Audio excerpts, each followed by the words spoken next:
Once a young boy approached his Zen master and asked, "Oh, wise one, why do I keep having sexual thoughts in my mind all the time?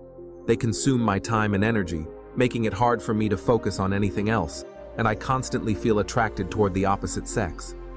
The Zen master smiled and said, "You see, my friend, first of all, we should realize that whatever naturally exists within us is not inherently bad.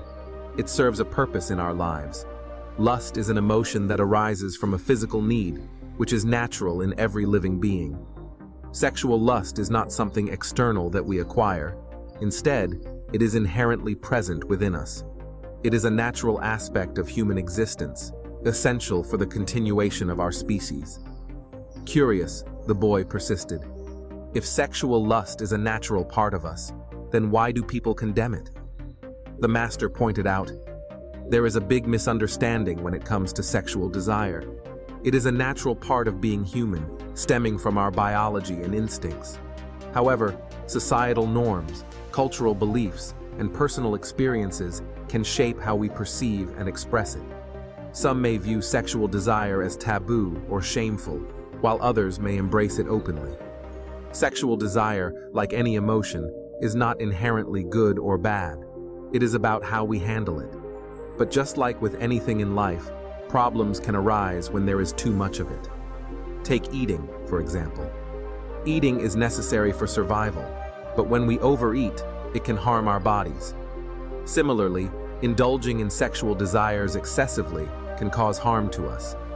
Animals also feel sexual desire and have sex, but they usually do it during specific times, like mating seasons. Humans, however, can indulge in sex anytime, whether it is needed for reproduction or not. This means we have more freedom, but it can sometimes lead to problems if we overdo it. So, having sexual thoughts is natural and okay, but it becomes a problem when we start to think about it all the time and can't focus on anything else." The boy nodded eagerly and said, "Yes, sir. That's exactly what's happening to me right now. These thoughts are taking over my mind, and I can't seem to control them." The Zen master explained, "There are a few reasons why sexual desire can become uncontrollable. Firstly, many people lack a clear purpose in their lives, leaving them susceptible to being consumed by their desires." Then, turning to the boy, the master asked, "Do you find yourself having inappropriate thoughts even when you are busy with your work?" The boy replied, "No, sir. When I am focused on my tasks, those thoughts don't bother me." The master nodded. "That's because our mind can only hold one thought at a time. If we have a meaningful goal in our lives and remain dedicated to pursuing it, we will find that there is no space for these intrusive thoughts to bother us. And even if they do surface, our commitment to our goal will swiftly push them aside. However, the real issue lies in the fact that many people lack a strong and clear sense of purpose." The Zen master continued, "Another reason why sexual desire can become uncontrollable is because society often tries to suppress it by labeling it as wrong. When something is kept hidden or forbidden, it sparks curiosity and fascination. This can increase people's attraction to sexual desires, even if they are not fully aware of it. When we try to push away or suppress a thought, it often comes back even stronger. The same goes for thoughts of sexual desire. Suppose I tell you not to think about a monkey. What's the first thing that comes to your mind?" The boy replied, "Sir, the first thing I would think about is a monkey." The Zen master continued, "Similarly, when we try to forcefully stop vulgar thoughts in our mind, they often come back even stronger. So, it is best not to suppress thoughts. Sometimes sexual desires can take over us because we are not paying attention to our thoughts. When one sexual thought pops up in our mind, it often triggers more thoughts like it, and we end up lost in a chain of them. This can drain our energy and waste our time. That's why it is crucial to be aware of our thoughts and what's going on in our minds." The Zen master further said, "Sometimes we start thinking about lust because of spending time with people who think about it a lot. Even if we don't naturally think that way, being around them can make us feel the same.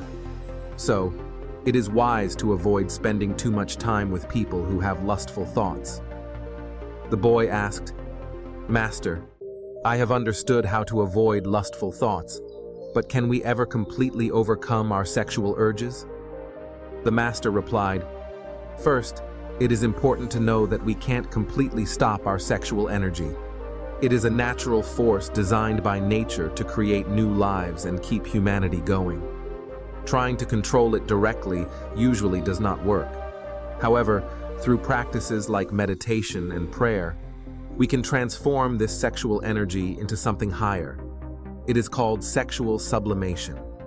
Sublimation is not about suppressing desires, but about positively converting them into something greater. It is like electricity, dangerous, but when we convert it into light through a device, it brightens up a room.